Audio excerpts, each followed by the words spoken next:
watching Thrifty Kaniffy. Hello everyone, and welcome to Thrifty Kaniffy. So I've got a review of two knives for you guys today, and they're both brand new from the same series. Got a Copperhead and a Barlow that we're going to be looking at today. This is from the Classic Cinnamon Bone Stag series, which has carbon steel blades.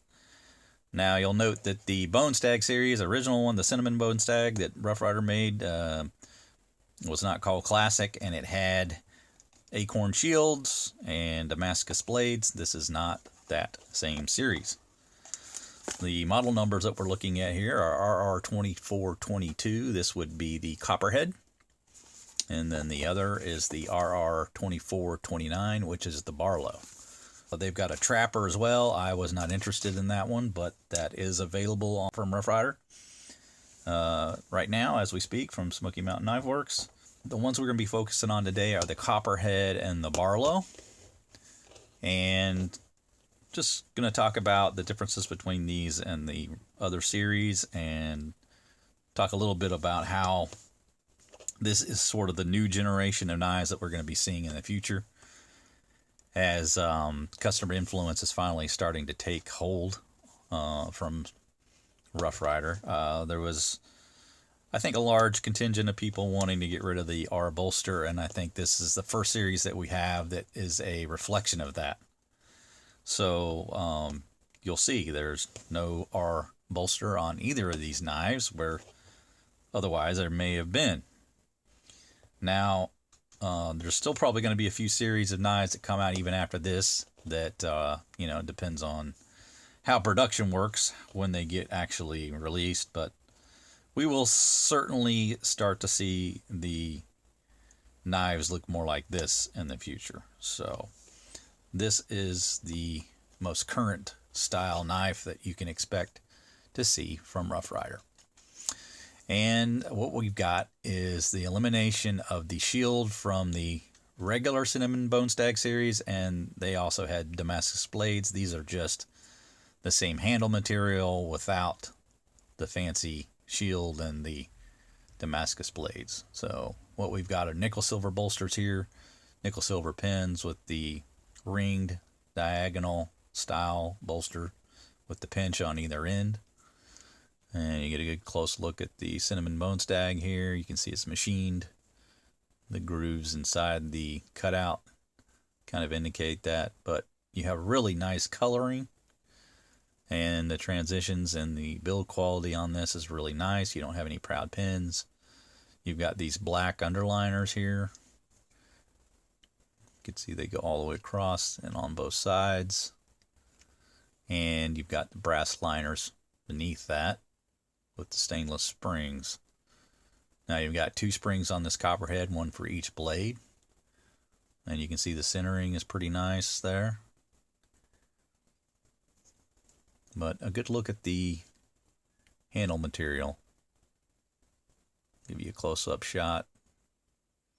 Try not to wave it around too much, which I'm guilty of, and I must apologize for that. I gotta go back and watch some of my videos, and I'm moving the knife around so much you don't really get a good look sometimes at the handle. So I'm trying to improve my video skills here, and I think I've done okay over the time that I've been on YouTube. Hopefully you guys have seen some improvement.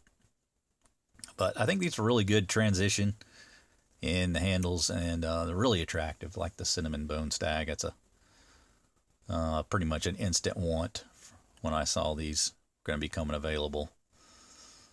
But the Copperhead, of course, has this Skinner blade at the front here, and one of the errors in the listing for the knife says that these are satin finish blades. They are not. They were 100% mirror finished. And you'll see that this is going to probably be the tang stamp that we get on all the more modern releases. You know, once they phase out the back-to-back R, I think this is what we're going to see here. So just a Rough Ryder script, which is okay. Must say I kind of missed the horseshoe tang stamp, to be honest. But what are you going to do? Then you've got also the swedging here at the end of the blade, which I think is going to be pretty much a mainstay on all the modern knives. Match strike pull, and you get a good blade edge there. The grind on that looks pretty even. A little wide here at the tip, but that's pretty typical. And there's the other side. So your model number and China is still emblazoned on the tang on the reverse. So there's no change there. There's a good look at the thickness of the blade. So yeah, there's your Skinner blade. Now that measures right about 2 3/4 inches. And then the cutting edge right about 2 1/2. But it's a nice narrow clip point blade or Turkish blade. Now these have half stops. You know, I don't require them, but they have good walk and talk. And I really like the pull strength on this particular knife. I'd say it's right in that 6 to 7 range, making it pretty much ideal.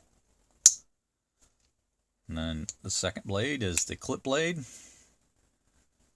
And you'll notice it's got the same tang stamp. Again, these are the carbon steel blades, so I'm guessing these are T10. It doesn't specify in the specifications, but that's typically what Rough Riders used on blades of this nature. So I'm going to go ahead and say it's T10 carbon. That would be my best guess. Again, you get the match strike pull and the swedge. Now they've still made it a little more difficult to get the nail nick, but it's improved over some of the earlier models. You can see it just kind of does interfere very lightly there at the end here. I like to see that separated a little more, but it's still easy enough to pull from the nail nick. And then on the reverse on this one, you don't have anything on the back. But again, these are mirror finished. Good look at the blade edge there. See the grind. There's what we're dealing with thickness of the blade. And we'll get a measurement on that. This is 2 and just about 2 3/4 inches as well, with the 2 1/2. So the blade length and cutting edge are pretty much the same on both blades, just a different style. You got more body on this larger clip point than the narrower Skinner. But again, good pull on these, half stop on this one as well, and locks up really good. Now, one thing I will say about these knives when they came in, they were exceptionally dirty. Some of the dirtiest Rough Riders that I've received new. I can even just show you one of the Q-tips that I used to clean, just running it through the channel, and this is the junk I picked up. So when you get this, before you even oil it, just try to get all the junk out of the channels beforehand, and then do your lubrication, because you're just wasting your time trying to push all that dirt through the bottom of the spring.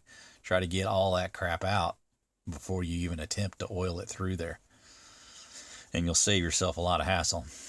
It was pretty gritty when I first got it, but man, now its action is smooth as all get out.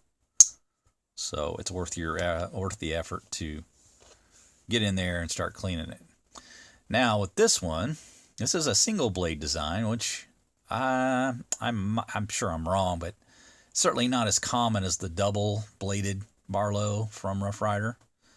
So I don't want to say this is the first one they've done. I could be wrong about that, but it's the first one I have owned that was just a single blade. And we'll start off by looking at the length of this one. Let me just put this Copperhead up to the side here a little bit. We're looking at a, oh man, right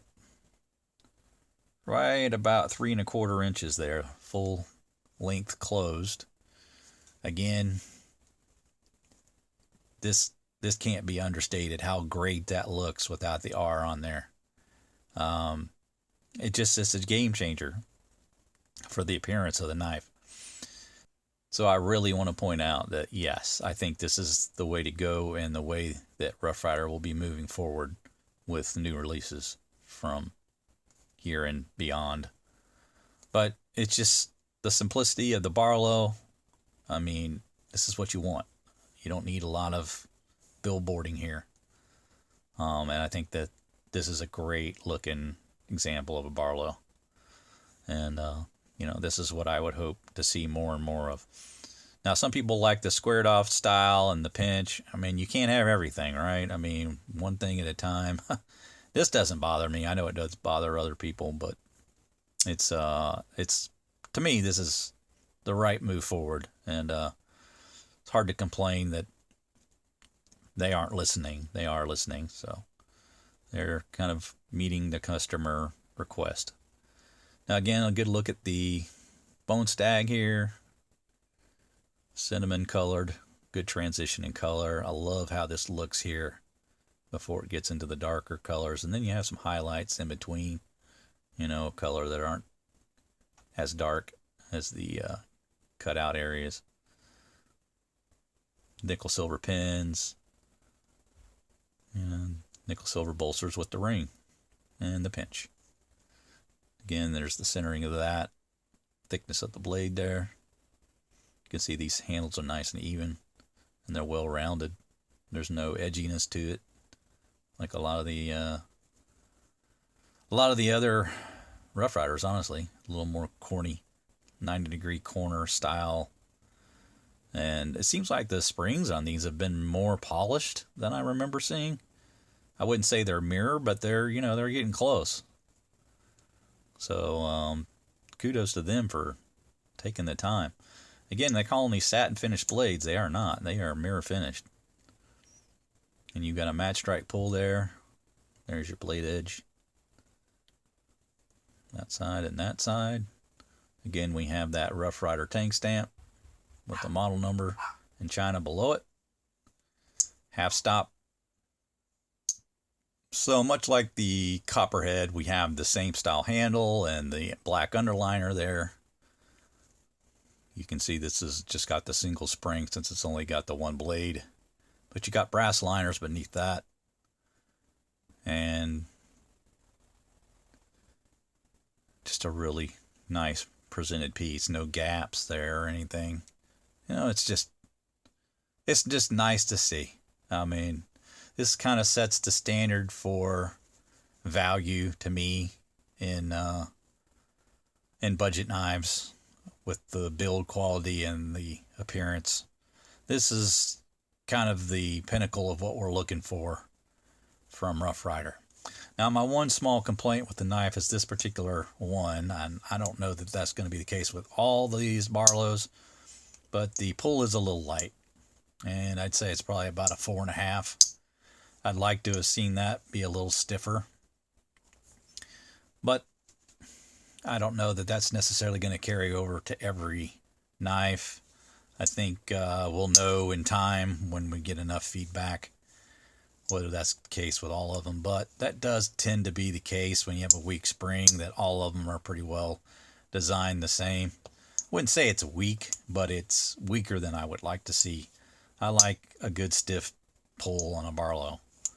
But, I'd say 4.5, 5. It's acceptable, but it's getting close to that point where I'm like starting to get a little concerned using it, if that makes sense.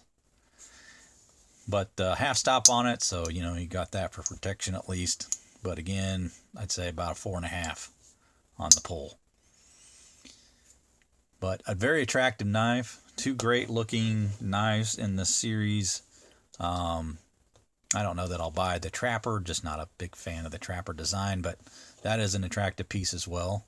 And I believe those are the first 3 that have been released in this new Classic Cinnamon Bone series. So if you are interested in this series, make sure you go to SMKW or Chicago Knife Works, wherever your favorite place to shop is. Now, this one was $20, $19.99. And I'll have to check the price for the Barlow. Okay, so I checked and the Barlow is $16.99. So 17 for this and 20 for this. So the prices have gone up a little bit. It's just an unfortunate realization of, I think, the result of COVID and fuel prices and God knows what else.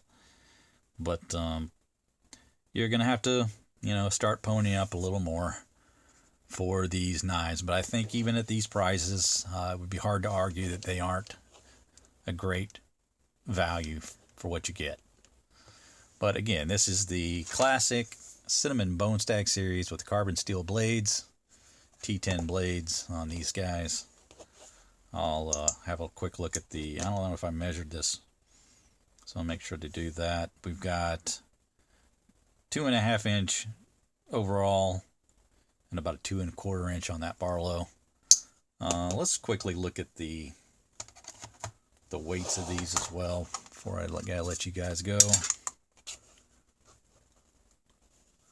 All right, so the Barlow is right at 2.4 ounces, and the Copperhead right just over 3.4 ounces. Okay, so hopefully that does a pretty good job of describing and offering up some opinion about these knives and whether or not this is something you would want to move forward with. But I think they're, like I said, that they're kind of the new pinnacle of what we want from Rough Ryder in the styling and the quality of the materials. So this is kind of the future of Rough Ryder that we're looking at here. Classic Cinnamon Bone Stag, carbon steel blades. Hope you guys enjoyed the review. Make sure you like, subscribe, hit that bell, and be made aware of new videos when they drop. You guys have a fantastic day. Take care.